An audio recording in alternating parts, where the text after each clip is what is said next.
9 दिसंबर साल की आखिरी सोमवार की अष्टमी पड़ रही है। तो इस दिन अगर आप कोई भी समस्या के लिए उपाय कर लेंगे तो बहुत ही जल्दी आपके पूरे हो जाएँगे। क्योंकि अष्टमी का दिन जो होता है, उपाय करने के लिए बहुत ही अच्छा होता है। जो विशिष्ट विशिष्ट तिथियाँ होती हैं, जैसे कि शिवरात्रि हो गई, अष्टमी हो गई, चतुर्थी हो गई, तो ऐसी तिथि पर किए गए जो उपाय होते हैं बहुत ही जल्दी से अपना असर दिखाते हैं। तो हमें उपाय ज़रूर करना है। तो आज हम करेंगे पान के पत्ते का उपाय। तो पान के पत्ते आप जानते ही, वैसे भी माँ दुर्गा को जो पान का पत्ता है उस पर भेंट दी जाती है, लेकिन ये उपाय आज कुछ अलग है।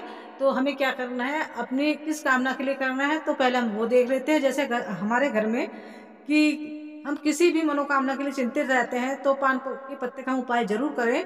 पान का पत्ता जो है साफ-सुथरा होना चाहिए, और पान के पत्ते की जो डंडी है, वो जो डंडी होती है पान के पत्ते की ऊपर की, वो तोड़ दें, और जो पान का पत्ता होता है नीचे से नुकीला, उसे थोड़ा-सा तोड़ दें। क्योंकि डंडी में और नुकीले, इसके पत्ते के नुकीले में जो है दरिद्रता का वास माना जाता है, इसलिए इन दोनों को हम तोड़ देते हैं, फिर इस उपाय को करेंगे। तो हमें क्या करना है, हमें इस उपाय को करने के लिए उन लोगों को करना है जिनके घर में लड़ाई झगड़ा बहुत रहता हो, कलह क्लेश हमेशा मचा ही रहता हो, झगड़ा शांति ना होता हो, बात-बात पर छोटी-छोटी बातों पे लड़ाई झगड़ा होता रहता हो, तो ये अष्टमी के दिन इस उपाय को ज़रूर कर लें। हमें पान का पत्ता लेना है और उस पर 2 लाल बिंदी लगानी है, चाहे सिंदूर की लगा लें, रोली की लगा लें, मतलब किसी चीज़ की भी लगा लें।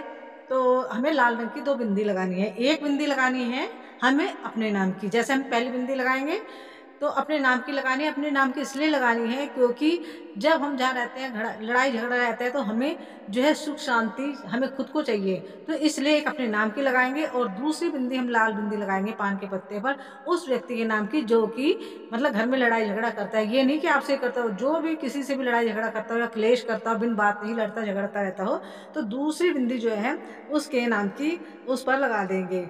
फिर इस पान के पत्ते को और एक तांबे के लोटे में जल भरकर, ए एक तांबे के लोटे में जल भर लेंगे, उसमें थोड़ा-सा गंगा जल हम डाल लेंगे, और इस पान के पत्ते को फिर हम महादेव जी के आगे रखकर हमने 2 बिंदियाँ लगानी है, और फिर इसे हमें पूरे घर में, इसको अपने पूरे घर में, जहाँ पूरे कमरों में हमें घुमा लेना है पान के पत्तों को, और फिर हमें घर के आस-पास जो शिवलिंग है वहाँ पहुँच जाए, या घर के अंदर ही इस उपाय को कर सकते हैं अगर घर में शिवलिंग है।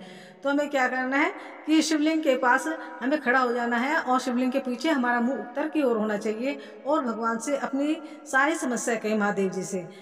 माँ जो भी हमारी समस्या प्रार्थना है वो सब कहें कि हमारे घर में हे प्रभु लड़ाई झगड़ा ना हो, और हमारे घर में सुख समृद्धि रहे, खुशहाली रहे। और लेकिन ये है कि इस उपाय को आप, सॉरी मैंने कहा था कि घर में करना है, घर में अगर शिवलिंग हो नहीं, इस उपाय को आपको मंदिर में ही करना है। और उपाय आप घर में कर सकते हैं, लेकिन इस उपाय को आपको मंदिर में ही करना है। तो मंदिर में आप किसी भी टाइम जा सकते हैं, सुबह से लेके रात में किसी भी टाइम आप जा सकते हैं, 12 बजे से पहले-पहले, क्योंकि शिवलिंग में मैंने कई बार कहा है, जो शिव जी के निमित्त कार्य किए जाते हैं, पूजा-पाठ किए जाते हैं, उसमें आप 12 बजे से पहले-पहले सारे उपाय कर सकते हैं। लेकिन अगर आप वैसे भी अपनी तरफ से कोशिश ये क्या करो, अगर उपाय करने हैं या तो सुबह ब्रह्म मुहूर्त में जाएँ, मतलब 6, 7, 8, 9, 10 बजे तक, और शाम को कर रहे हो तो 6, 7, 8 बजे तक कभी भी कर लें। और किसी कारणवश अगर बहुत ही ज़्यादा मजबूरी है, किसी कारणवश अगर आप लेट हो जाएँ, तब आप लेट कर सकते हैं इस उपाय के। तो हमें इस उपाय को फिर से कहूँगी कि मंदिर में ही करना है। तो हमने पान के पत्तों को जो है पूरे घर में घुमा लिया, और महादेव जी के मंदिर में हम पहुँच गए हैं शिवलिंग के पास, और हमारा मुँह होना चाहिए उत्तर की ओर, और भगवान से हमें सारी अपनी समस्याएँ कहनी है, सारी प्रार्थना करनी है कि हमारे घर में ये समस्या चली आ रही है। हे प्रभु, हमारी ये सारी समस्या जो है हमारी सब जो है हमारी इन समस्या का निवारण करें।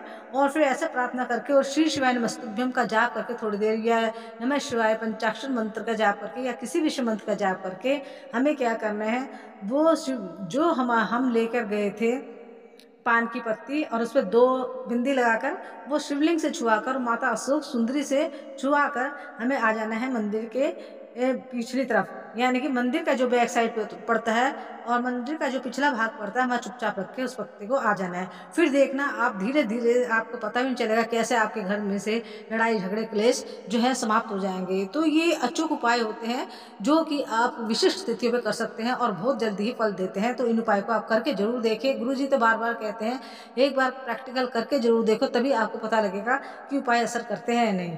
तो इस ऐसे उपाय को आपको करने में क्या जाता है, करते रहोगे तो लगातार, और आपकी कामना अवश्य ही माता रानी पूरी करेंगी। शिव शक्ति का आशीर्वाद आपके साथ रहेगा। तो इस उपाय को ज़रूर करें। और दूसरा उपाय हम ये कर सकते हैं क्लेश के लिए।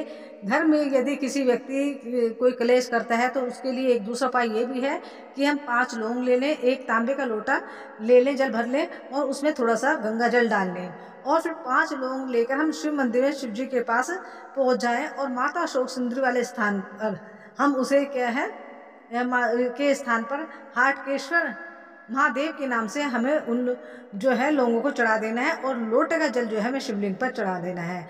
और जब जल बहता हुआ जो जलाधारी से नीचे आएगा तो हमें इसको रोक लेना है, मतलब किसी बर्तन में रोक लेना है। फिर हमें क्या करना है, उस जल को जो व्यक्ति बहुत ज़्यादा क्लेश करता है, लड़ाई झगड़ा करता है, धीरे धीरे किसी भी चीज़ में मिलाकर, सब्जी में, पानी में मिलाकर थोड़ा थोड़ा करके प्रतिदिन जो है पिला देना है। इससे क्या होगा, उस व्यक्ति जो लड़ाई क्लेश झगड़ा करता है तो वो बिल्कुल शांत स्वभाव का अच्छा हो जाएगा, उसका स्वभाव बहुत अच्छा हो जाएगा, मधुर हो जाएगा और वो घर में लड़ाई झगड़ा करना बंद कर देगा और खुश रहेगा और दूसरों को भी खुश रखेगा। तो इस ये उपाय आप जरूर कर लें। देखने में छोटे से हैं लेकिन बहुत ही प्रभावशाली हैं और उपाय को करना ना भूलें। और जो ये दूसरा उपाय लोगों का बताया है, इसे आप घर के मंदिर में, अगर घर में आपने शिवलिंग रख रखा है तो इसे भी आप घर में भी कर सकते हैं। तो वीडियो अगर आपको अच्छी लगी हो, थोड़ी भी ज्ञानवर्धक लगी हो, काम की लगी हो, तो प्लीज़ आप मेरे चैनल को जरूर सब्सक्राइब करें, लाइक कमेंट और शेयर भी करें। माता रानी की कृपा आप सभी पर बनी रहे और मेरे पर भी बनी रहे। जय श्री शिवाय नमस्तुभ्यम। हर हर महादेव।